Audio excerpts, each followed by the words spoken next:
Hello मेरे प्यारे बच्चों, कैसे हैं आप सभी। आशा करता हूँ सभी फिट होंगे। प्यारे बच्चों, आज की वीडियो में हम लोग एक्सरसाइज 13.2 का क्वेश्चन नंबर 4 और उससे आगे क्वेश्चन जो है ना वो सॉल्व करना सीखेंगे। और बाकी जो मैंने प्रीवियस वीडियो बनाया था 1 2 3 का, उसका लिंक आपको नीचे डिस्क्रिप्शन बॉक्स में मिल जाएगा और ऊपर आई बटन में मिल जाएगा। तो चलिए स्टार्ट करते हैं। फोर्थ वाले क्वेश्चन बोला जा रहा है कि the perimeter of parallelogram is 22 centimetre. एक पैरेललोग्राम का पेरीमीटर हमको दिया हुआ है और बोल रहा है कि the longer side measure 6.5 centimetre. जो लॉन्गर साइड है वो 6.5 सेंटीमीटर का है। तो what is the measure of the shorter side. तो जो छोटा वाला साइड होगा बताइए वो कितने सेंटीमीटर का होगा, क्योंकि ये सब सेंटीमीटर में तो छोटा वाला भी सेंटीमीटर में ही होगा। आइए पता करते हैं। तो देखो यहाँ पर हमने एक पैरेललोग्राम बना लिया है और हम लोग मान लेते हैं जो छोटा वाला साइड है जिसके बारे में हमसे पूछ रहा है ना वो 1 सेंटीमीटर का होगा। हम लोग क्या जानते हैं कि पैरेललोग्राम में अपोजिट साइड्स इक्वल और पैरेलल होते हैं, यानी कि अगर ये वाला x है तो ये भी x होगा और बड़ा वाला साइड हमको 6.5 दिया हुआ है तो ये भी हमारा 6.5 होगा। ठीक है, अब आप इसको दो तरीके से बना सकते हो। या तो अगर आपको फॉर्मूला याद है तो फॉर्मूला लगा करके फट से सॉल्व कर लो, या फिर आप इन चारों का सम करके इक्वल टू पेरीमीटर लिख लो। जैसे मैं यहाँ पे लिखता हूँ, देखना समझना कि पेरीमीटर जो है वो हमको कितना दिया हुआ है भैया।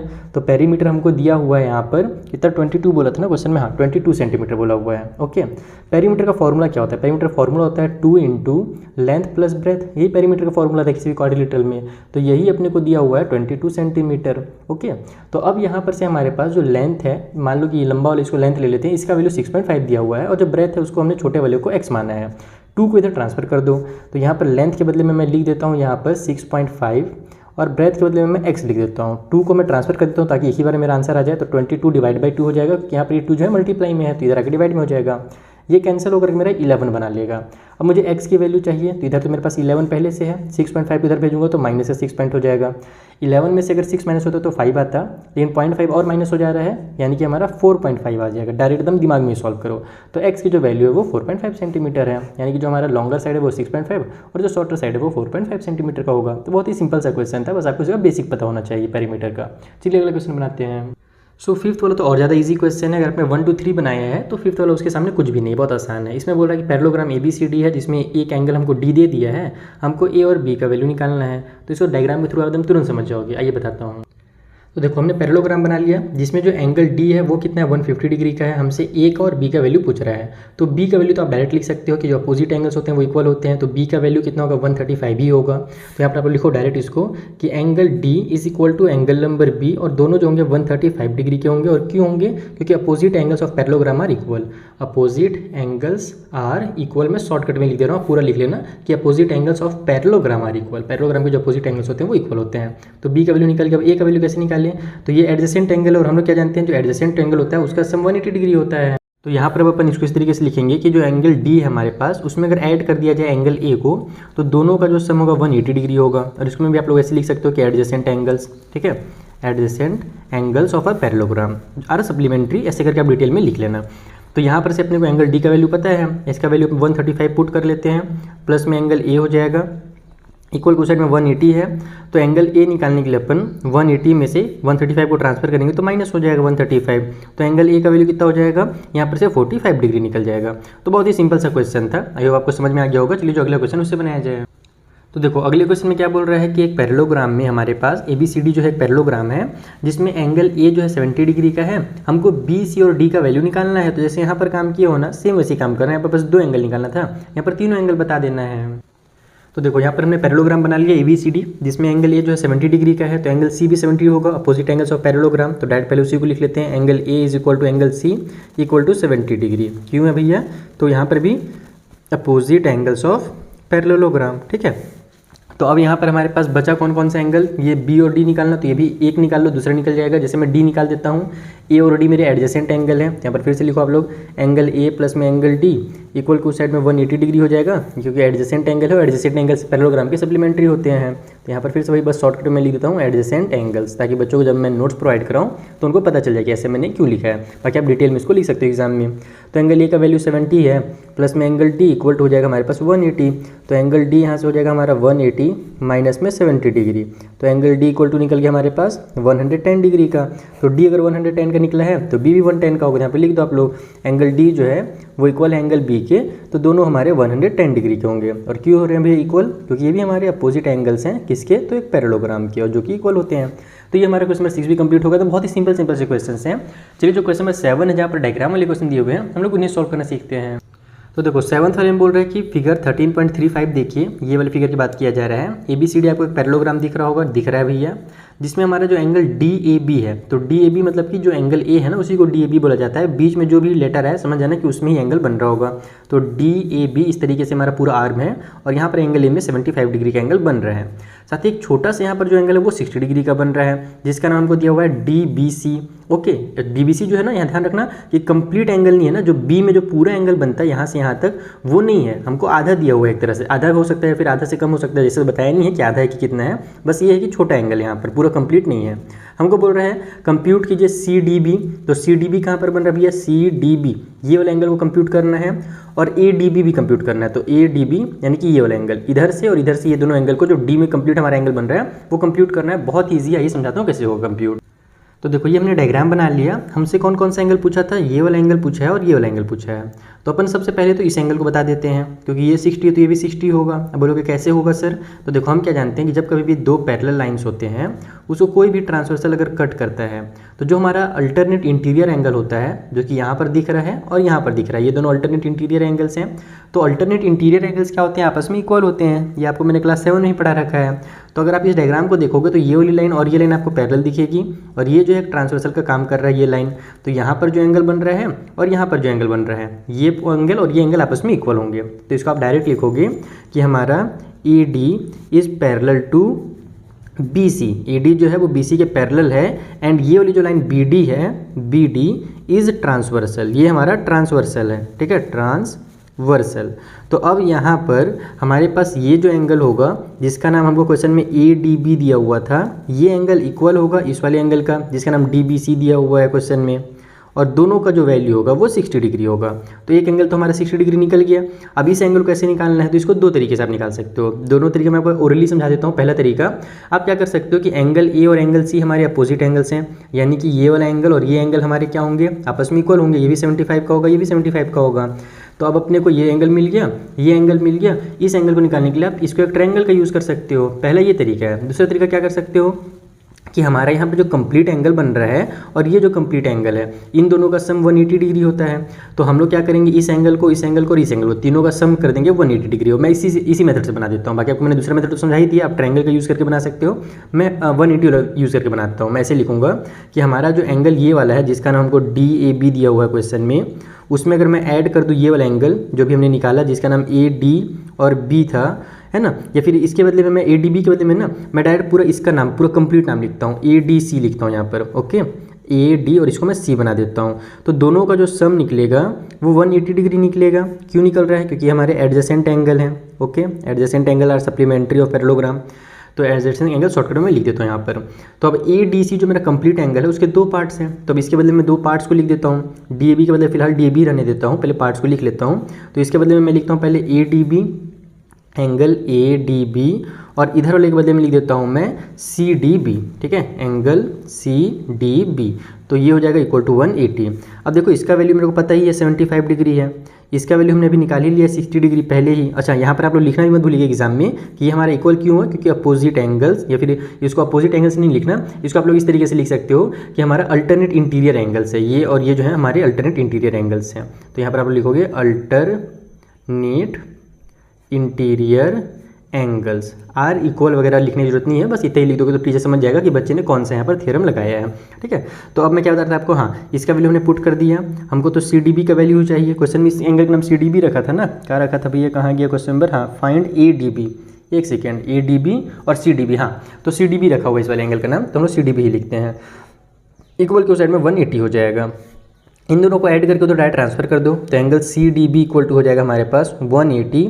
ये दोनों हो जाएंगे हमारे 60 और 70 कितना हो जाएगा 130, और 5 हो जाएगा 135, तो माइनस में 135 कर दो। तो यहाँ से एंगल हमारा जो CDB है वो निकल करके आ जाएगा 45 डिग्री का। तो देखा आपने कितना सिंपल क्वेश्चन था। डायग्राम वाले क्वेश्चन ज़्यादा ईजी रहता है क्योंकि इसमें आपको साफ साफ दिखते रहता है ना, तो ये क्वेश्चन आपको एग्जाम में बिल्कुल भी नहीं छोड़िएगा।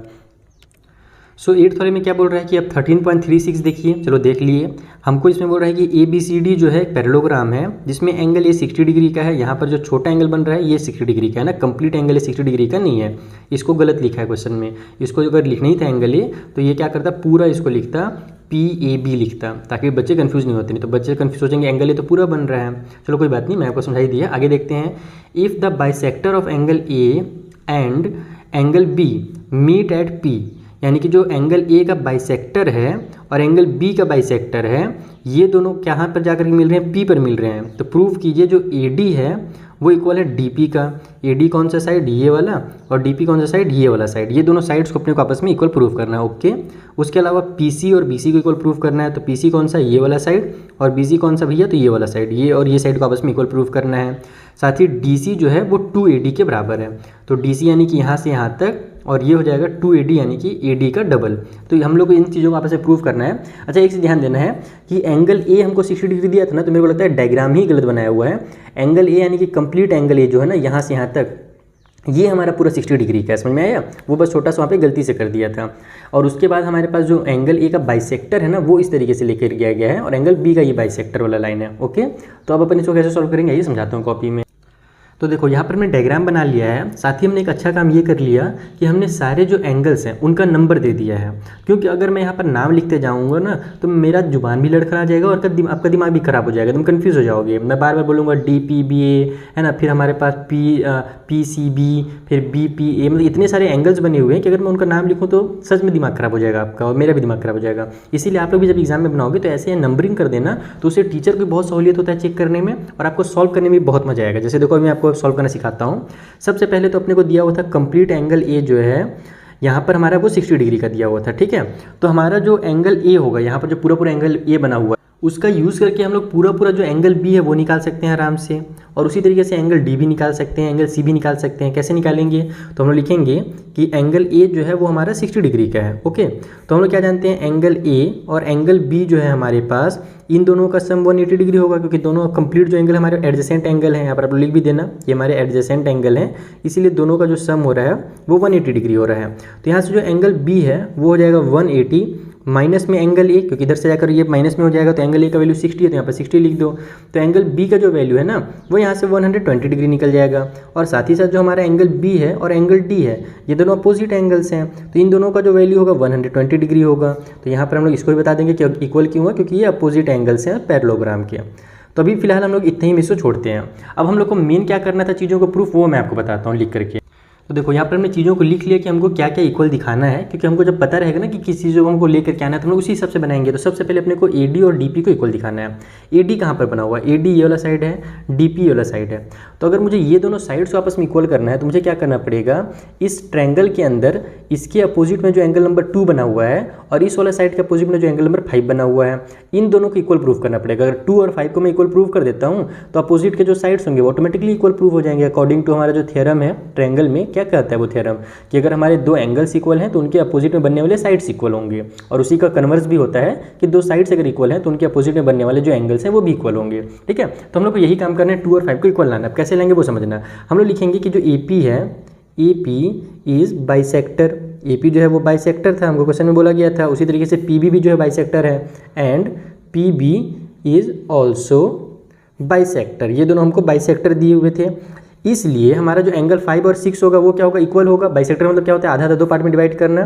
तो इसलिए हम लोग लिखेंगे एंगल 5 जो है वो इक्वल है एंगल नंबर 6 के, एंड एंगल 7 और एंगल 8 भी जो है आपस में इक्वल हैं। तो angle 7 is equal to angle number 8। इतना समझ में आ गया, क्योंकि कंप्लीट हमारा जो लाइन था, जो बी में हमारा पूरा एंगल बना था, ये वाला लाइन उसको बाइसेक्ट कर रहा है, तो 7 और 8 इक्वल हो जाएगा। उस तरीके से 5 और 6 इक्वल हो जाएगा। अब हम लोग क्या देखते हैं कि हमारे पास ये वाला जो लाइन है, ठीक है, हमारे पास जो दिया हुआ है, DC को ले लूँ ना, हाँ DC को लेता हूँ। ये जो DC और AB जो हमारे पास लाइन दिया हुआ है, ये दोनों आपस में पैरेलल है। तो यहाँ पर आप लिखो DC is parallel to AB।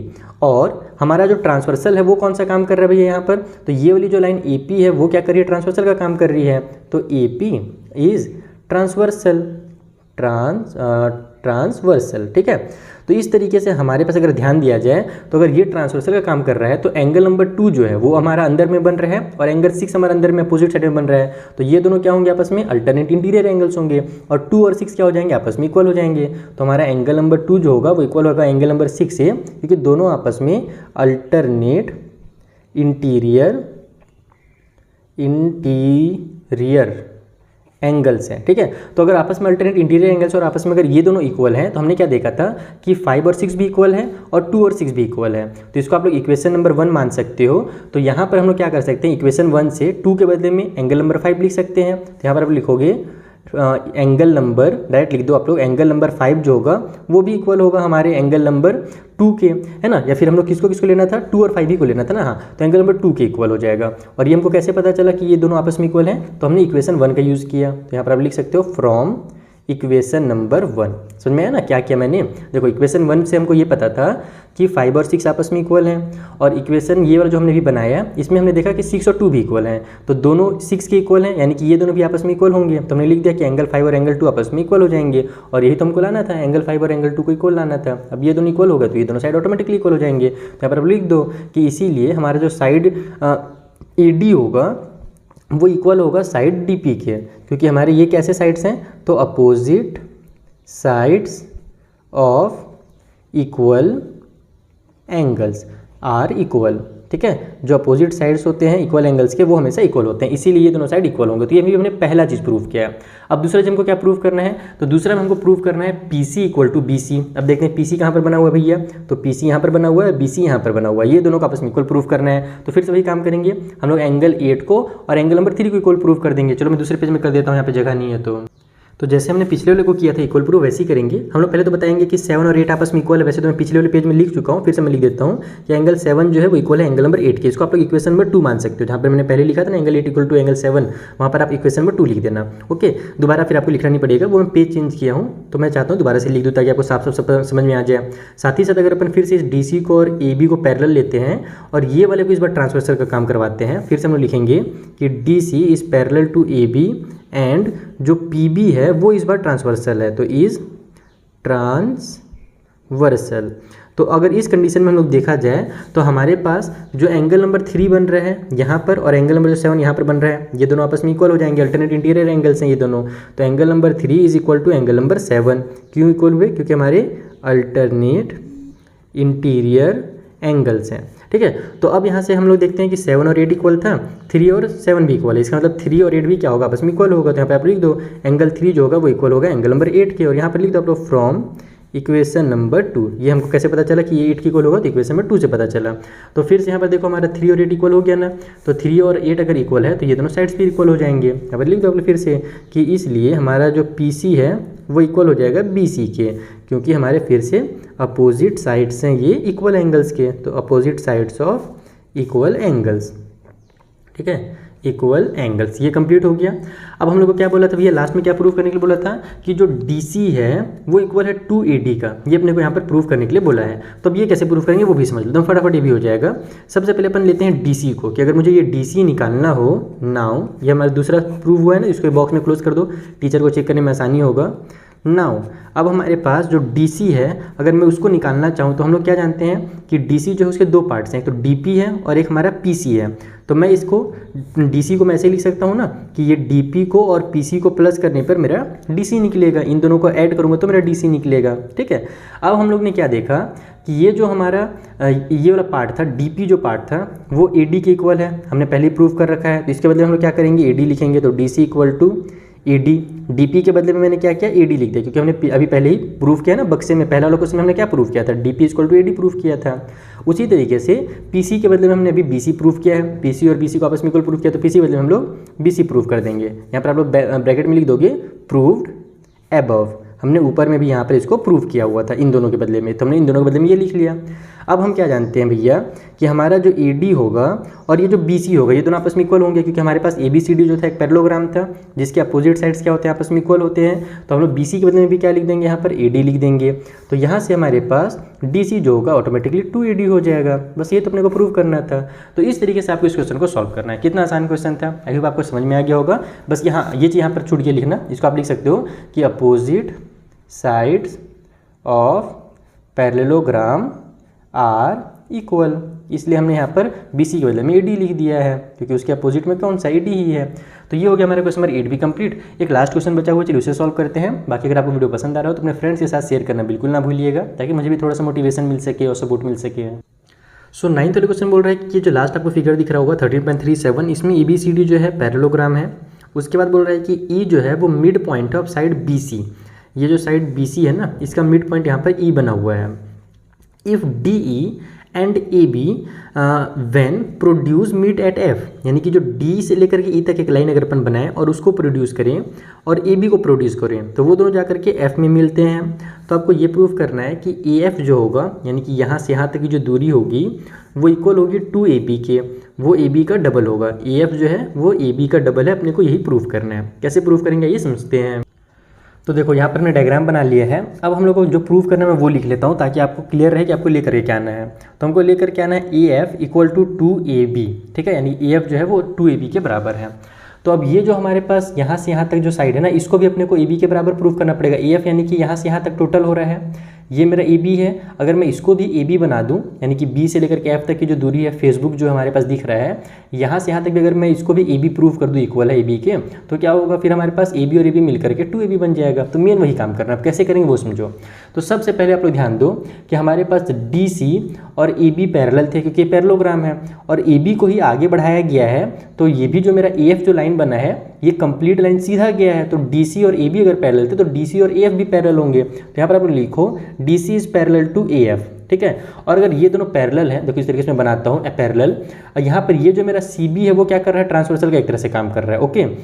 तो मेरा जो यहाँ पर एंगल बनेगा और यहाँ पर एंगल बनेगा अल्टरनेट इंटीरियर एंगल बनेगा, यानी ये वाला एंगल और ये एंगल जो होगा अल्टरनेट इंटीरियर एंगल होगा। तो यहाँ पर पहले लिख लो and C B is transversal, ये जो हमारा सी बी है वो ट्रांसवर्सल का काम कर रहा है। तो अब अगर हम लोग देखें ये वाला जो एंगल है इसका नाम मैं एंगल नंबर 1 दे देता हूँ, इसका नाम फिलहाल मैं एंगल नंबर 2 दे देता हूँ। जहाँ जहाँ पर एंगल की जरूरत पड़ेगा मैं उसका नाम दे दूंगा, ठीक है। वैसे ज़्यादा एंगल की जरूरत नहीं पड़ने वाला है, काम करते हैं अच्छा हाँ ये 1 2 ही रख दो, डायरेक्ट शॉर्टकट रहेगा ना तो ज़्यादा अच्छा रहेगा। तो एंगल 1 इक्वल टू, इसलिए हमारा एंगल 1 और एंगल 2 इक्वल हो जाएगा। और क्यों इक्वल हो रहा है, क्योंकि हमारे अल्टरनेट इंटीरियर एंगल्स हैं। तो अल्टरनेट इंटीरियर एंगल्स, इस वजह से हमारा 1 और 2 आपस में इक्वल हो गया, ओके।